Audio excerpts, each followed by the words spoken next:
বিশাল সম্পত্তির মালিক কখনোই হতে পারে না। তাই নাকি মামি? তাই? তা পলাশ ডাক্তার যদি বাইরের লোক হয় তাহলে এবারে ভিতরের লোক মানে আপন লোকটি কে শুনি? কে? নিশ্চয়ই আমার মামা, মানে তোমার প্রতি দেবতা মিস্টার ধূর্জটি প্রসাদ দত্ত। একদম ঠিক বলেছে ম্যাডাম। এই উইলে আইনতলার কাছে দেখুন প্রশ্ন আছে। আমার কন্যার বর্তমানে আমার যাবতীয় সম্পত্তির উত্তরাধিকারী হইবে আমার সারা ধূর্জটি প্রসাদ এটা দেখেন না, দেখে দেখ নিজে জামাইবাবুর শরীরটা কি সুন্দর ঝলঝল করছে। তাহলে আসুন ম্যাডাম, আপনি আইনত এই দিবস করে সইটা করছি।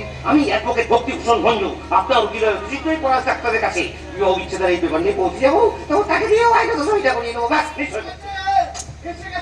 এসে গেছে 15 বছর পরে বাড়িতে ভগবানের পায়ে ধুলো পড়েছে স্যার, ভগবানের পায়ে ধুলো পড়েছে ম্যাডাম। এবার না মার পড়তে এক চর ভগবানের পায়ে ধুলো মানে কি? হ্যাঁ, কে ভগবান বলতে এসেছে? বলো বলো, কে ভগবান? কে এসেছে? কে এসেছে দেবেন? কে আবার আসবে? জামাইবাবু মানে পলাশ ডাক্তার বাবু এসেছে। পলাশ ডাক্তার? পলাশ এসেছে? আমি জানতাম পলাশ একদিন এবারটা আসবে। যাও যাও ভেতরে পলাশকে ভেতরে নিয়ে এসো, আজ আমি ওর সাথে শেষ বোঝাপড়া ছেড়ে নেবো। যাও যাবো যাবো যাবো যাবো জামাইবাবু, তবে ভেতরে ডেকে আনতে নয়। ভগবানের ছদ্মবেশ আসা শয়তানটাকে ঘোর ধাক্কা দিয়ে এই বাড়ির গেটের বাইরে বার করে দিয়ে আসবো। তাই করো দুর্যোগী, লোকটা নিশ্চয় কোনো দুরভিসন্ধি আছে, নাহলে 15 বছর পরে বাড়িতে পা রাখবে কেন? টাকা টাকা কত টাকা তো পড়েছে লোকটা, তাই এত বছর পরে বউয়ের কাছে হাত পেতে টাকা ধার চাইতে এসেছে। বলছো কোন কি বলছি স্যার? এতদিন আপনার মেয়ে ওই পলাশ ডাক্তারের ভাই আকাশকে টেনে এসেছে, এবার ভাইয়ের সঙ্গে দাদাকেও মানে ওই 5 টাকার পলাশ ডাক্তার লোকটা আনবে।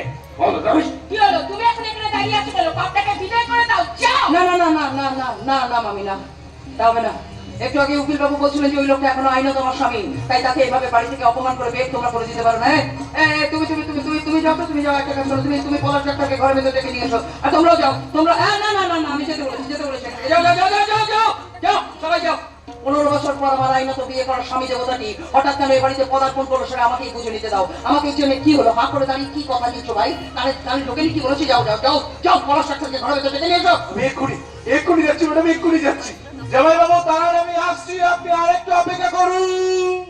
মনটা শক্ত রেখে জানি আমি ভুলে যাস না, পলাশ তোকে ঠকিয়েছে। দীর্ঘ 15টা বছরে ও তো কোনো খোঁজ খবর নিতে আসেনি, সেজন্য আবেগের বসে ওকে যেন আবার ক্ষমা করে দিস না।